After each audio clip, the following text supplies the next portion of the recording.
8408 1789. Sedekah Serantau Muslim. Sehingga 30 Jun sahaja. Sehingga 30 Jun sahaja.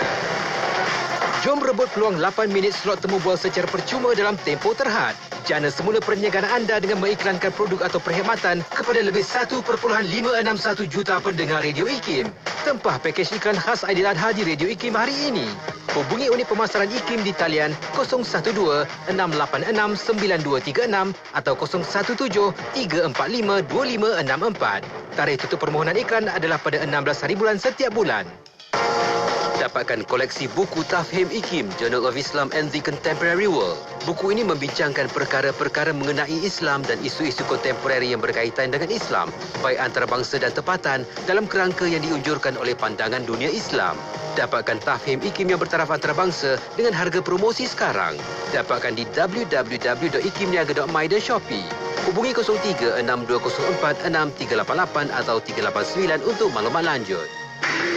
Nuraisa, Nuraisa, kosmetik mesra wuduk Nuraisa. Nuraisa, Nuraisa, kosmetik mesra wuduk Nuraisa. Nuraisa, Nuraisa, Nuraisa, makeup mudah dibersihkan. Pilihan ramai wanita, kosmetik mesra wuduk Nuraisa. Pilihan ramai wanita, kosmetik mesra wuduk Nuraisa. Apa sah? Nuraisa. Al-Furqan merupakan sistem baru mempelajari bahasa Arab Al-Quran dengan teknik yang sangat cepat dan berkesan. Sekarang Al-Furqan menganjurkan kelas pengajian melalui WhatsApp Group bersama Ustaz Nasar sendiri. Video pembelajaran akan dihantar ke WhatsApp Group dari pelajaran paling asas hingga ke peringkat tinggi secara berjadual dan sistematik. Boleh bersoal jawab secara langsung dengan Ustaz Nasar. Program ini amat sesuai untuk anda yang tiada asas bahasa Arab. Daftar sekarang. Sila type "Saya berminat" dan hantar ke 019-511-9000.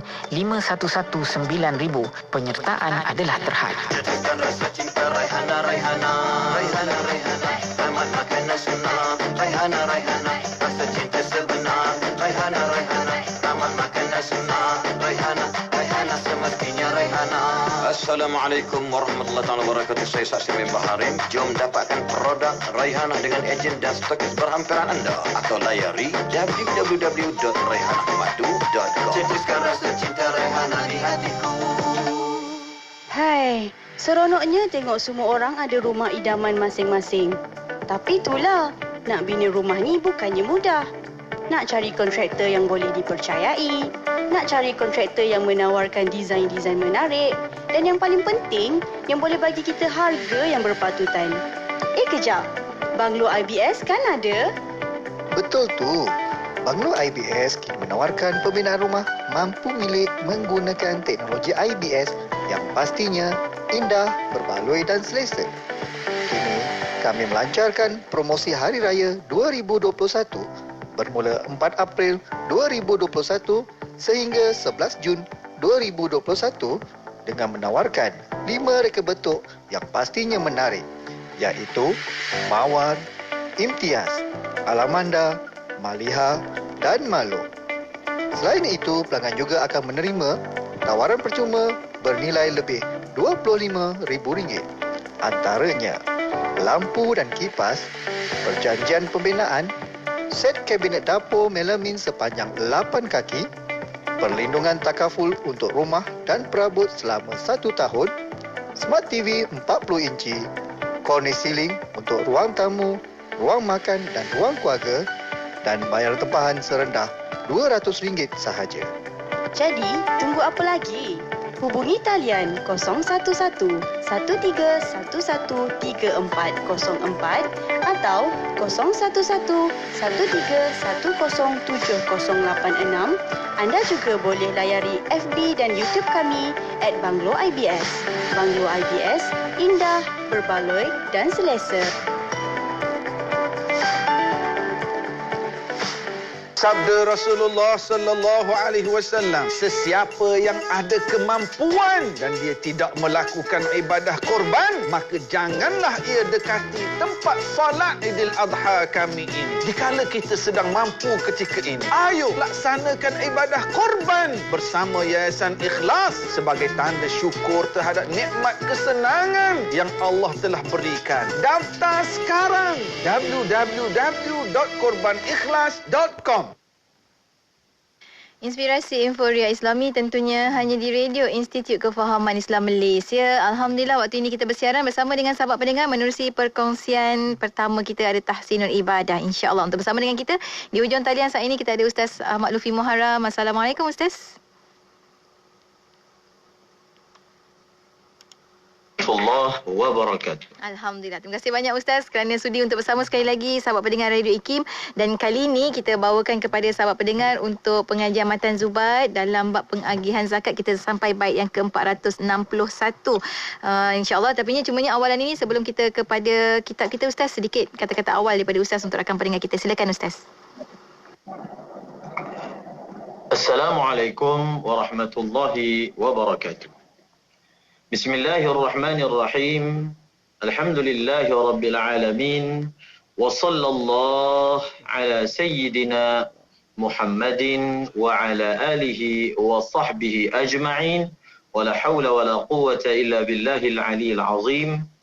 Terima kasih kepada Nur Hayati Paradi, penerbit rancangan Tahsinul Ibadah, dan seterusnya yang dikasihi, yang dirahmati Allah Subhanahu wa taala, sidang pendengar IKIM. Seseorang mukmin, dia hendaklah mempunyai himmah yang tinggi. Apa maksud himmah yang tinggi? Himmah yang tinggi itu maksudnya mempunyai niat, mempunyai impian, mempunyai azam yang tinggi dalam kehidupan dia. Apabila impian yang tinggi, niat yang tinggi, himmah yang tinggi ada pada diri seseorang, maka dia akan meninggalkan dalam kehidupan dia perkara-perkara yang akan meletakkan dia di bawah, meletakkan dia di pojok, menjadikan dia hina. Cuma persoalannya, sebahagian manusia menjadikan kebolehan impian yang tinggi itu hanya dalam perkara duniawi sahaja. Kalau dia berniaga, impian dia yang tinggi, dia nak jadi jutawan. Kalau boleh jadi belianawan, maknanya billionaire. Itu dia letak. Kalau orang itu dalam jawatan, mungkin dia mengimpikan jadi pengarah ke, atau ada atas lagi daripada pengarah ke. Maknanya kebolehan impian itu hanya diletakkan dalam perkara dunia. Adapun orang yang memahami beza dunia dan akhirat, maka mereka mensasarkan kedudukan yang tinggi di hari akhirat. Apa sahaja perkara di dunia ini yang kalau dilakukan boleh mencapai impian tersebut, boleh menggapai harapan tadi, mereka akan lakukan. Kerana mereka faham, mereka sangat faham. Yang tinggi sebenarnya yang di akhirat. Yang kaya sebenarnya yang di akhirat. Yang berkedudukan sebenarnya yang di akhirat. Maka mereka sentiasa awas, sentiasa cakna, sentiasa hati-hati. Janganlah kat dunia ini terbuat perkara-perkara yang menyebabkan impian itu tak tercapai di hari akhirat. Dengan apa? Dengan meninggalkan dosa, dengan tekun dalam ibadah, dengan berbuat baik dengan manusia, apa sahaja. Maka inilah sebenarnya yang dimaksudkan dengan impian yang tinggi. Namun dalam dunia penuh dengan cabaran pada hari ini, dimotivasikan orang ramai untuk mencapai impian yang tinggi, cita-cita yang tinggi, tapi apa dia? Hujungnya harta, hujungnya pangkat, hujung kedudukan. Sebenarnya perlulah disulami dengan hakikat ketinggian, iaitu perkara-perkara berkaitan dengan akhirat. Semoga Allah Ta'ala mengurniakan kita kedudukan yang tinggi di hari akhirat. Dan Nabi telah ajar kita, kalau kita berdoa, kalau kita ingin syurga, mintalah yang paling tinggi. Mintalah syurga Al-Firdaus, minta yang paling tinggi. Minta kedudukan yang paling hebat. Kalau minta ampun dengan Allah, minta Allah ampunkan semua dosa. Semua dosa, supaya kita meninggal ni tidak ada dosa dengan Allah, tidak ada dosa dengan manusia. Ini orang yang dia punya target dia punya impian dia tinggi. Nak menjadi orang yang begitu. Ketika datang kembali bertemu dengan Allah, dia datang dengan qalbun salim, hati yang bersih, murni, suci. Lalu dia tidak perlu transit di dalam neraka. Dia terus masuk ke dalam syurga Allah Subhanahu Wa Taala. Amin ya rabbal alamin. Itu yang kita inginkan Ustaz. Terima kasih banyak Ustaz untuk perkongsian awalan sebagai mukadimah pencetus untuk sama-sama kita muhasabah. Sebelum kita nak memulakan pengajian Matan Zubat kita pada hari ini, Ustaz kalau ingat lagi, Ustaz masih lagi cerita tentang pengagihan zakat dalam bab pengajian zakat dan juga tentang asnaf, masuk asnaf yang ke-6 baru-baru ni Ustaz, tentang golongan yang berhutang. Sebelum kita kepada bait yang seterusnya Ustaz, mungkin Ustaz nak sambung sedikit lagi tentang golongan yang berhutang ini Ustaz, silakan. Innamas sadaqatu lil fuqara'i wal masakin wal 'amilina 'alayha wal mu'allafati qulubuhum wa fir riqabi wal gharimina wa fi sabilillahi wa ibnis sabil. Al gharimin Allah salah satu kumpulan asnaf daripada 8 yang pada kedudukan yang ke-6 di dalam ayat tersebut. Pada bicara kita dalam siri pengajian yang lalu telah diterangkan orang yang berhutang yang bagaimana layak untuk mengambil zakat. Secara umumnya ada 3 kumpulan daripada kalangan penghutang yang layak menerima zakat. Saya ulang balik, kumpulan yang pertama iaitu orang yang dia berhutang bagi memenuhi keperluan peribadi dia yang halal. Seperti dia nak makan, nak minum, nak berkahwin. Maka oleh kerana itu dia berhutang. Hatta kalau dia berhutang untuk benda-benda yang tidak bersifat essential. Maksudnya keperluan mendesak. Itu pun termasuk juga. Dan sekarang ini dia berada dalam situasi lemah. Tak mampu nak membayar hutang. Tak mampu nak bayar hutang ni bukan maksudnya, bukan semestinya dia tak mampu itu dengan kata dia tak ada duit cash. Dia tidak ada duit tunai untuk bayar hutang, bukan. Yang dimaksudkan dia tak mampu bayar hutang bukan sekadar, bukan sahaja dia tidak ada dalam bentuk kecairan aset, maksudnya duit tunai, bahkan dia juga tidak ada harta yang boleh dijual, yang luar daripada keperluan dia, yang dengan menjual harta tersebut dia dapat melunaskan hutang dia. Itu pun tak ada. Barulah orang ini dikira sebagai tak mampu bayar hutang.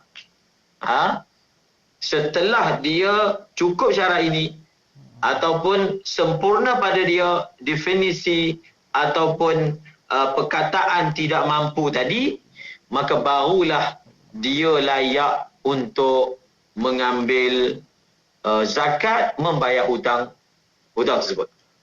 Tidaklah seorang itu dibebankan. Dia ini ada kereta ni kalau jual ni boleh bayar hutang. Contoh, dia ada rumah, kalau rumah ni jual boleh bayar hutang. Dia ada kalau dulu hamba sahaya, kalau dijual hasilnya bayar hutang. Dia tidak dibebankan untuk menjual barang-barang tadi. Dia boleh terus simpan, boleh guna, dan dia boleh ambil zakat bagi membayar hutangnya dengan syarat iaitu tidak ada lebihan pada aset yang tidak diperlukan. Kalaulah dia ada 2 biji kereta, dia hanya perlu 1 je, maka dia masih belum ambil zakat kalau kereta itu boleh dijual. Dia ada rumah, dia dulu memang banyak duit, Sekarang ni merudum tapi adalah aset. Dia tak boleh lagi untuk ambil zakat untuk bayar hutang kerana dia boleh jual bangunan yang dia tak perlu untuk melaksanakan ataupun untuk melunaskan hutangnya. Ini yang pertama. Yang pertama apa dia? Orang yang meminjam bagi tujuan peribadi yang tujuan itu adalah halal. Ataupun dia pinjam untuk berniaga pun itu termasuk dalam tujuan peribadi. Yang kedua adalah orang yang dia meminjam. Dia meminjam untuk buat benda yang haram. Contoh dulu masa dia jahil, dia ada pinjam duit main judi. Dia ada pinjam duit nak minum arak. Dan lain-lain. Maka orang ni, hutang yang ditanggung kerana sebab-sebab tadi, tidak melayakkan dia untuk ambil zakat. Tak boleh. Kerana apa? Ketika dia berhutang untuk dibelanjakan. Untuk dibelanjakan pada perkara-perkara yang terlarang segi agama tadi, maka kita tak boleh bagi zakat pada dia untuk melunaskan hutang tersebut. Cuma ulama bincangkan, kalaulah dia ni dah bertaubat. Ni zaman jahiliah. Zaman lorong gelap. Zaman berluka, hutan. Jadi sekarang dia dah insaf. Dan dia terbeban dengan hutang lampau. Maka ulama menyatakan kalau dia sekarang ini dah bertaubat dan benar taubat dia, maka kita boleh bagi juga. Kita boleh juga bagi zakat untuk dia melunaskan hutang tersebut dengan syarat yang sama, iaitu dia tidak ada kemampuan untuk membayar hutang dengan duit tunai yang ada, contoh yang lebih daripada keperluan, atau aset-aset yang ada yang lebih daripada keperluan. Dan yang ketiga yang saya juga ada sentuh pada minggu lalu dan kita ulang lagi sekali untuk memperkasakan pemahaman kita tentang perkara ini, iaitu orang yang berhutang untuk tujuan apa? Untuk tujuan perdamaian. Untuk dia nak damaikan antara dua pihak yang mana memerlukan wang. Contoh, lalu dia telah pinjam. Contohnya berlaku balah dua pihak ni yang saling menuntut, dia kata tak apa, aku bayarkan. Tak payah gaduh dah. Dia tak ada duit, dia pinjam. Jadi bila dia telah beri duit kepada mana-mana pihak lalu berjaya mendamaikan mereka, dan untuk merealisasikan perkara itu dia telah berhutang, maka dia layak untuk diberi zakat. Okey? Dia layak untuk diberi zakat bagi melunaskan hutangnya. Yang nombor 3 ni dia ada beza. Dia berbeza dengan yang pertama. Segi apa? Segi yang jenis ketiga ini, golongan ketiga ini, dia layak menerima zakat walaupun dia kaya. Walaupun apa? Walaupun dia ada duit untuk lunaskan, dia tetap boleh diberi zakat untuk melunaskan hutangnya. Ini beza dia. Walaupun dia kaya. Kemudian kita ada sebut minggu sebelum ini bahawasanya bagaimana kalau dia pinjam itu untuk misalnya bina masjid. Ataupun untuk memberi kebajikan kepada orang susah. Lalu dia berhutang. Adakah dia juga termasuk dalam kategori ini?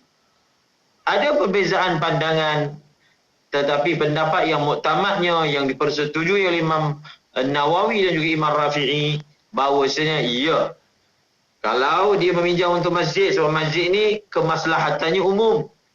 Dia meminjam untuk buat jabatan kat kampung dia, kemaslahatannya umum.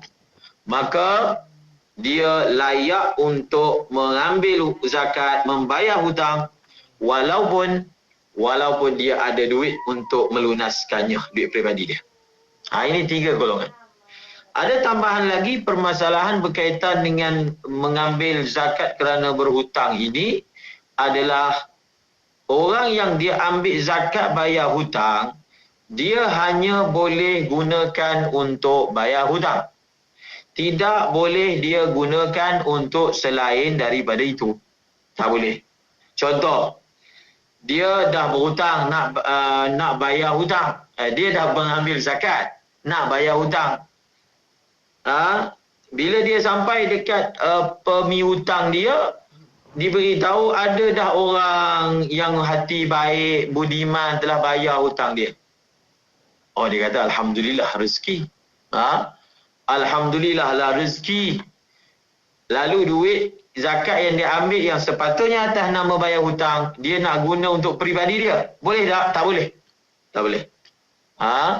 Tak boleh. Apa boleh dia buat sekarang? Dia perlu pulangkan semula kepada malik, kepada pejabat zakat. Maknanya, oleh kerana duit itu tidak mencapai maksudnya, dia tidak layak untuk mengambilnya. Ini peringatan bagi mereka-mereka yang mengambil duit zakat untuk bayar hutang. Kalaulah tiba-tiba orang itu kata tak bayar-bayarlah, contoh, ataupun ada orang lain bayarkan, maka duit itu bukanlah rezeki yang turun daripada langit, bahkan kita hendaklah memulangkannya semula kepada malik ataupun pemiliknya. Itu yang ketujuh. Masya Allah. Terima kasih banyak Ustaz. Kita berhenti rehat sekejap boleh Ustaz? Yang keenam. Kita akan pergi ke yang ketujuh untuk bait syair yang seterusnya. InsyaAllah kita akan kongsikan lepas kita berhenti rehat seketika. Untuk rakan pendengar yang ikuti secara langsung saat ini, tekan butang share supaya lebih ramai lagi dapat sama-sama duduk untuk sama-sama mengikuti pengajian kita pada hari ini. Untuk anda jangan ke mana-mana, teruskan kesetiaan bersama kami. Tentunya hanya di IKIM Inspirasi Inforia Islami.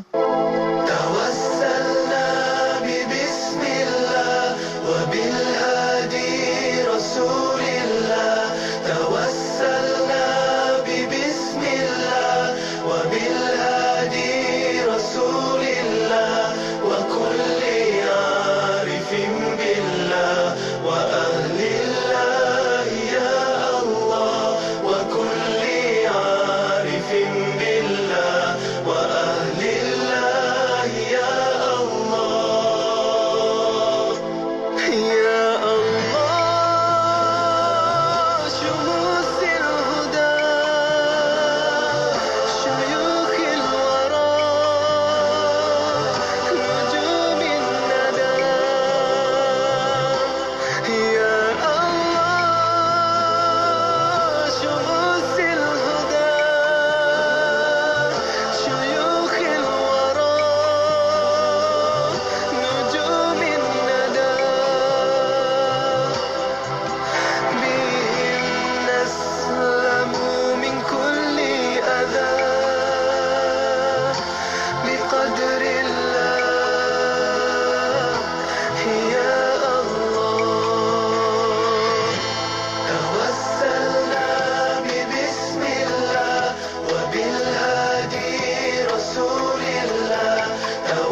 Inspirasi Inforia Islami tentunya hanya di Radio Institut Kefahaman Islam Malaysia. Kita kembali bersiaran bersama dengan sahabat pendengar menerusi pengajian Matan Zubat bersama dengan Ustaz Ahmad Lutfi Muharram dalam bab pengagihan zakat.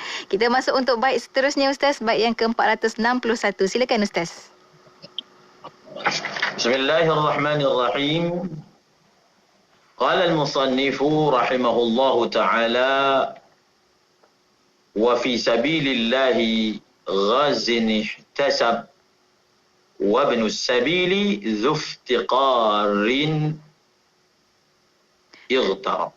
Terjemahannya untuk golongan yang ketujuh, golongan yang berjihad di jalan Allah Subhanahu Wa Taala dengan sukarela, dan yang ke-8 Ibnu Sabil yang memerlukan wang untuk pulang ke tempatnya iaitu atau tempat hartanya sedangkan dia berada jauh dari negerinya. Wa fi sabilillahi ghazin ihtasab wa ibn as-sabili dhu iftiqarin ightarab. Yang ke-7 dan yang ke-8. Fi sabilillah yang ke-7. Yang ke-8 Ibnus Sabil. Kita mulakan perbahasan kita berkaitan dengan fi sabilillah. Di dalam ayat yang menyatakan asnaf zakat. Kalau kita perhatikan, kita tengok ayat yang pertama, innamas sadaqatu lil fuqara wal masakin wal amilina 'alaiha wal muallafati qulubuhum. 4 yang pertama ni digunakan padanya kalimah lam lil fuqara, diatafkan lil masakin. Dan juga innamas sadaqatu lil fuqara wal masakin wal amilin 'alaiha wal muallafah. Amil dan juga muallaf. Dan yang 4 yang baki itu digunakan fi wa fir riqab wal gharimin. Kemudian diulang lagi wa fi sabilillahi wa ibnis sabil. Maka bila ayat itu membezakan antara lam dan juga antara fi, maka di sana ada isyarat-isyarat tertentu daripada Al-Quran yang ingin disampaikan. Ini kita akan jelaskan kemudian. Sekarang ni kita bahaskan apa makna fisabilillah. Saya akan tafsirkan fisabilillah berdasarkan apa yang ditafsirkan oleh a'immah kita, para ulama kita. Misalnya apa yang disebut oleh Al-Imam Ramli dalam Fathur Rahman bagi syarah kitab yang sedang kita bicarakan, iaitu fisabilillah adalah kalau dalam matan itu dia gunakan lafaz ghazin. Digunakan lafaz apa? Menggunakan lafaz ghazin. Ghazin maknanya tentera. Ihtasab maknanya yang berperang tanpa gaji. Sebab tentera ni ada 2 jenis. Ada yang mana dia itu memang bekerja sebagai tentera. Itu bukan. Itu tak boleh ambil zakat. Yang boleh ambil zakat atas nama fisabilillah ada 2 syarat. Syarat dia yang pertama, dia adalah tentera. Yang kedua, dia adalah tentera yang tidak diberi gaji. Tidak diberi gaji. Adapun yang diberi gaji, maka tidak bolehlah dia mengambil atas nama asnaf fi sabilillah. Jadi asnaf yang nombor 7 ni boleh diberikan kepada dia daripada zakat walaupun dia itu kaya. Yang ni tak ada syarat tak mampu ni. Walaupun dia itu kaya, maka dia boleh diberikan daripada zakat. InsyaAllah lepas kita tamat membahaskan ke-8 asnaf, kita akan terangkan semula. Bagi zakat kepada asnaf-asnaf itu, baginya itu banyak mana? Bagaimana? Itu akan ada penjelasannya. Kita hanya sekarang ini mengenali definisi, belum lagi berapa jumlah yang nak diberikan kepada setiap asnaf. Sebab setiap asnaf itu dia ada ragam berbeza. Dia ada keperluan berbeza. Dia ada lapangan berbeza. Maka adalah berbeza-beza cara ataupun jumlah ataupun kuantiti daripada zakat yang akan diserahkan. Ilmu ni siapa yang kena tahu? Ilmu ni satu, orang yang nak bayar zakat. Yang kedua, sudah tentulah ilmu ini perlu diketahui oleh pihak-pihak pengurus zakat yang mewakili sultan negeri masing-masing, yang mewakili jabatan negeri masing-masing. Maka garis panduan agihan banyak mana telah dicatatkan, ditulis, dikaji oleh a'immah ataupun ulama kita sebelum ini. Jadi ringkasnya, dalam mazhab Syafi'i, dalam mazhab Imam Abu Hanifah, dalam mazhab Imam Malik, dalam mazhab Imam Ahmad bin Hanbal, bila disebut fisabilillah, hanya yang dimaksudkan adalah orang yang pergi berperang dan dia tidak mendapat gaji. Ada daripada ulama yang 4, kalau tak silap saya, Imam Ahmad bin Hanbal menambah lagi, antara yang boleh juga dimasukkan dalam fisabilillah adalah orang yang pergi haji. Orang yang mana dia kesempitan, kesuntukan wang, tidak punya wang yang cukup, maka boleh diberikan juga zakat atas nama asnaf fisabilillah. Selain daripada itu, tidak ada tafsiran terhadap fisabilillah yang dicatatkan oleh ulama sepanjang 1000 tahun. Kemudian yang ke-8. Yang ke-8 adalah Ibnu Sabil. Dalam matan disebut wabnu sabili zuftiqarin igtarab. Ibnu Sabil, yang miskin, yang fakir, yang terasing, yang berada di tempat yang asing. Jadi Ibnu Sabil ni benda apa? Kita tengok. Ada beberapa situasi yang orang itu dipanggil Ibnu Sabil. Pertama, orang yang tidak mempunyai keperluan yang cukup untuk dia sampai kepada maksud dan tujuan dia. Dia nak pergi satu tempat, dia tak ada duit untuk beli tiket misalnya. Kita bagi dia duit zakat supaya dia boleh beli tiket. Dalam perjalanan tu perlulah makan sikit-sikit kan. Bagi juga duit tambah. Jadi yang pertama apa? Orang yang lemah, yang tak mampu, yang miskin daripada belanja, yang dengan belanja itu dia boleh sampai ke tempat tujuan dia. Atau dengan belanja tersebut dia boleh sampai kepada harta dia. Sebab ada orang, dia ni bukan miskin. Tapi dia orang luar. Harta dia tu ada dekat tempat dia. Kalau zaman sekarang, kalau zaman dulu lebih mudah kita faham. Kalau zaman sekarang, walaupun harta ada kat Malaysia, dia duduk kat luar, tapi mungkin duit tu dia boleh keluarkan juga pakai kad, kan? Tapi contohlah kad pun tak ada. Dia bukan orang miskin, tapi dia dah terdampar dekat situ, terputus bekalan.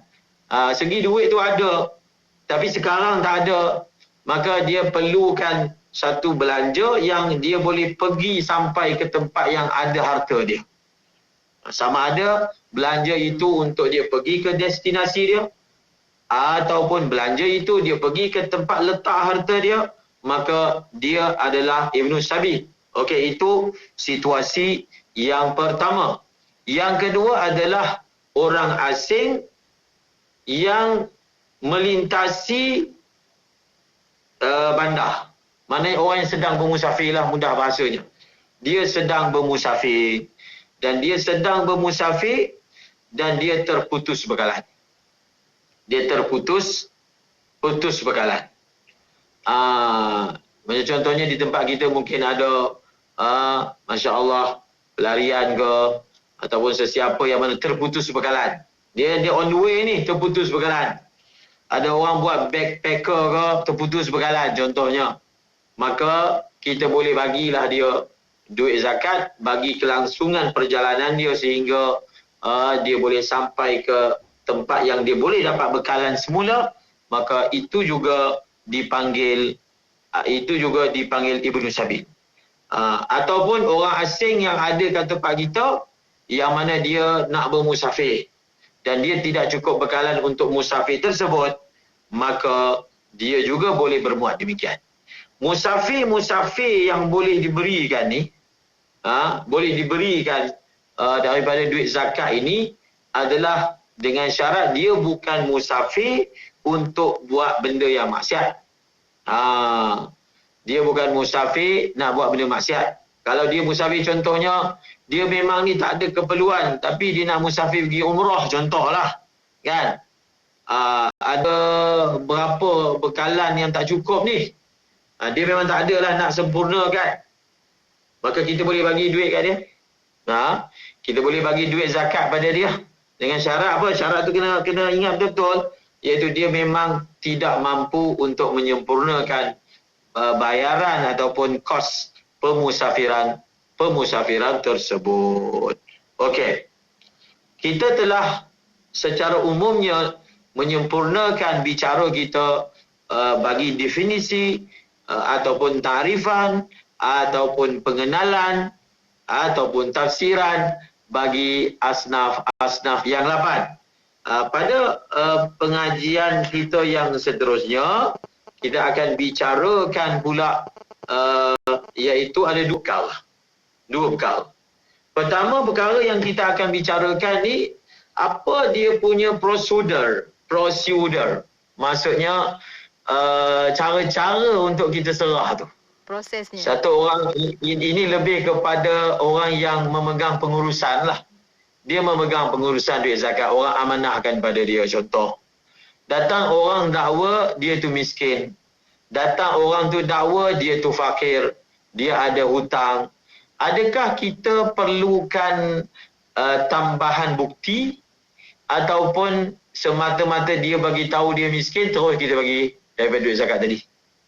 Semata-mata dia bagi tahu dia ini asnaf itu, asnaf ini mualaf misalnya, maka terus kita bagi tanpa perlu kita melakukan pengesahan dengan cara mungkin minta saksi ke ataupun minta apa-apa dokumen ke bagi pengesahan tersebut ataupun terus diberikan. Kita kena faham perkara yang menjadi asas ialah duit zakat ni dia ada asnaf. Orang yang diamanahkan dengan duit zakat ni dia tak bolehlah tidak ada transparent, maknanya siapa pun bagi. Tidak boleh sampai macam tu. Tapi tidak bolehlah pula birokrasi terlebih pula. Tu pun tak boleh. Bain-bain, sedang-sedang.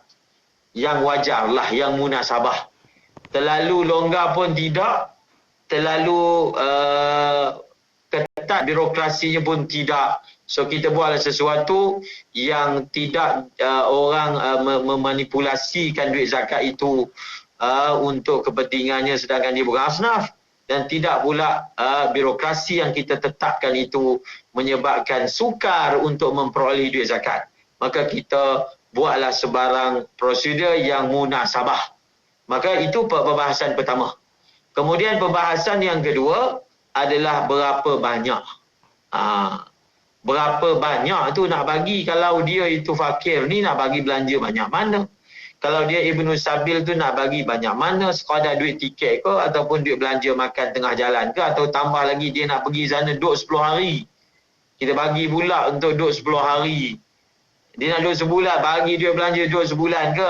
Itu penting kan? Jadi kita kita ni wakil, bukan duit zakat kita misal. Kita pegang amanah duit zakat orang. Maka perlulah tahu ilmu, kadar yang sepatutnya diberikan kepada asnaf yang dinyatakan tadi. Masya Allah, Alhamdulillah. Dan boleh kita teruskan je tak Ustaz? Untuk baik seterusnya. Boleh. Okey, silakan Ustaz. Kita tidak akan masuk baik seterusnya kerana perbahasan yang saya sebutkan tadi ini perbahasan yang berada di luar daripada baik. Jadi perbahasan pertama tadi itu masalah pengesahan. Masalah pengesahan. Maka ini adalah garis panduan secara umumnya yang dinyatakan oleh ulama. Yang pertama, kalau satu orang datang dia minta zakat, maka orang yang menguruskan zakat itu dia tahu orang ni memang layak. Berdasarkan pengalaman, berdasarkan hubungan misalnya kan, dia memang tahu. Maka dia boleh terus berpandukan pengetahuan dia bahawasanya orang ni asnaf. Dia tak perlu nak minta pengesahan double check, tak perlu. Sebab dia memang tahu nak check apa lagi, kan? Contohnya orang ini memang dia asnaf. Kita pun dah buat risikan ataupun kita dah buat kunjungan dan memang asnaf. Maka untuk yang seterus-terusnya tak perlulah kita nak minta dia renew setiap bulan. Contohnya kan, secara umumnya orang kalau sebulan tak adalah sampai jadi kaya. Jadi kalau dia dah sempurnakan pengesahan dia, maka kita beri. Kalau untuk renew itu ataupun buat semakan semula, biarlah waktu itu munasabah.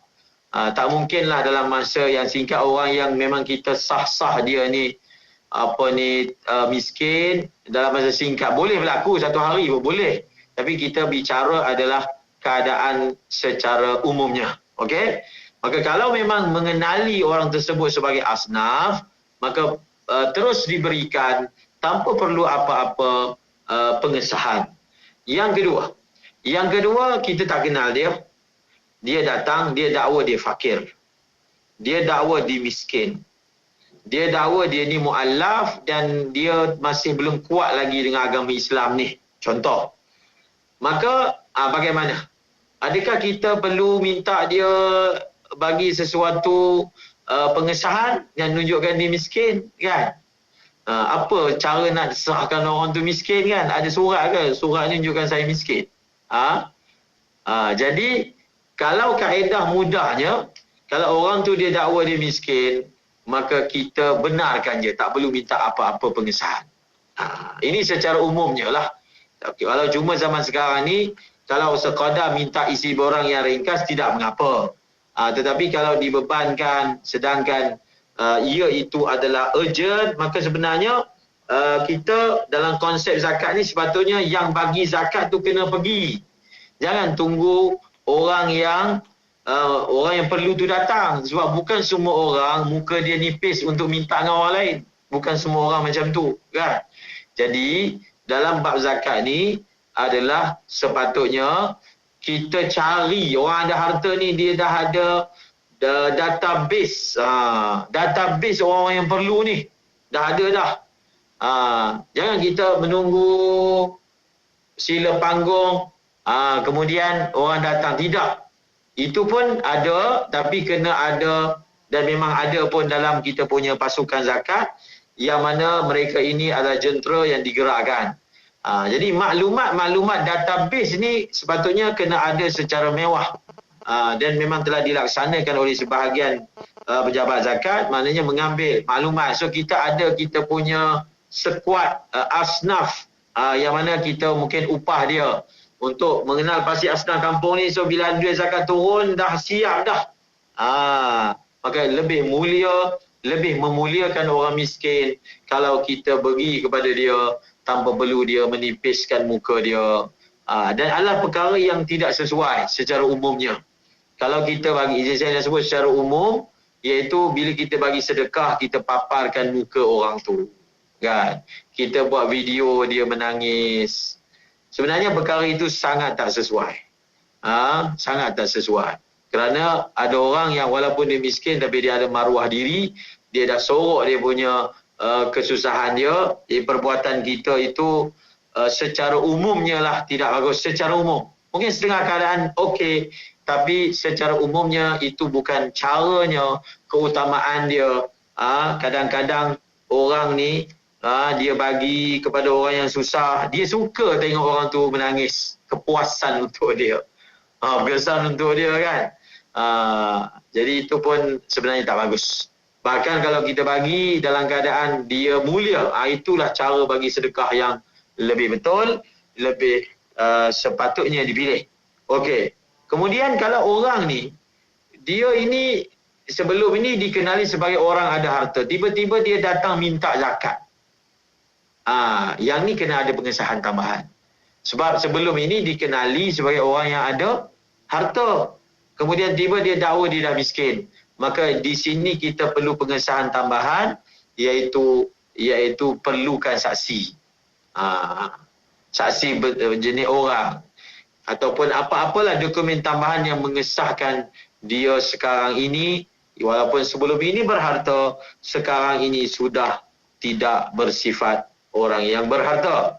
Kemudian orang yang ibnu sabil ataupun orang yang nak pergi perang. Jadi kalau dah dikenal pasti, kita bagilah pada dia. Tiba-tibalah dia tak jadi pergi perang. Dia tiba-tiba tak jadi pergi musafir. Maka dia kena pulangkan balik duit tu. Macam yang hutang tadi. Hutangnya Allah Ta'ala hantar orang bayarkan untuk dia, dia dah ambil zakat. Maka dia harus wajib memulangkan wang zakat tersebut, kerana maksud daripada ambilnya zakat itu sudah tidak ada pada saat ini. Bagaimana pula dengan amil, hamba mukatab dan orang yang berhutang? Ya, kalau orang tu dia berhutang, kita boleh untuk minta dia pengesahan. Yang dokumen lah yang menunjukkan dia tu berhutang. Dia bawa lah surat, PTPTN, tengok ni balance. Saya tak kerja lagi. Kerja pun tak cukup makan. Jadi bolehlah pejabat zakat meminta pengesahan hutang berbaki untuk kita nak bayarkan hutang dia. Tak semestinya bayar tu sederuk, sekaligus kita mengambil komitmen untuk bayarkan hutang dia misalnya per bulan. Itu pun boleh dilakukan. Jadi di sini secara umumnya kita dapat lihat kan, dalam proses memberi zakat ni ada keadaan yang mana kita tak perlu nak memeriksa berlebihan, kita serahkan kepada kepercayaan dan amanah saja, dan kita tidak dipertanggungjawabkan lebih daripada itu. Dan ada setengah keadaan kita juga diminta untuk membuat sedikit double check dan membuat sedikit pengesahan.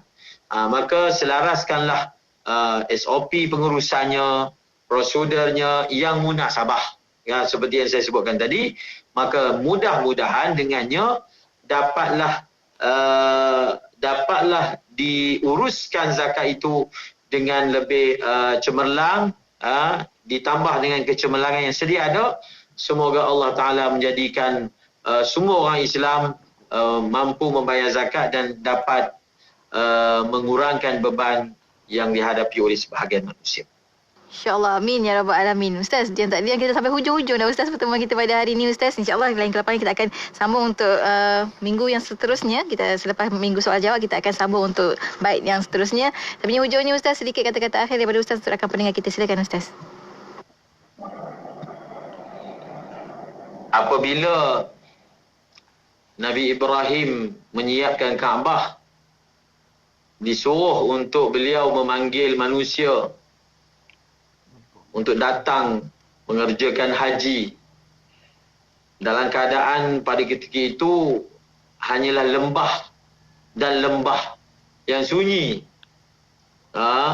Maka diberi janji kepada Nabi Ibrahim AS, kamu hanya melaksanakan tugas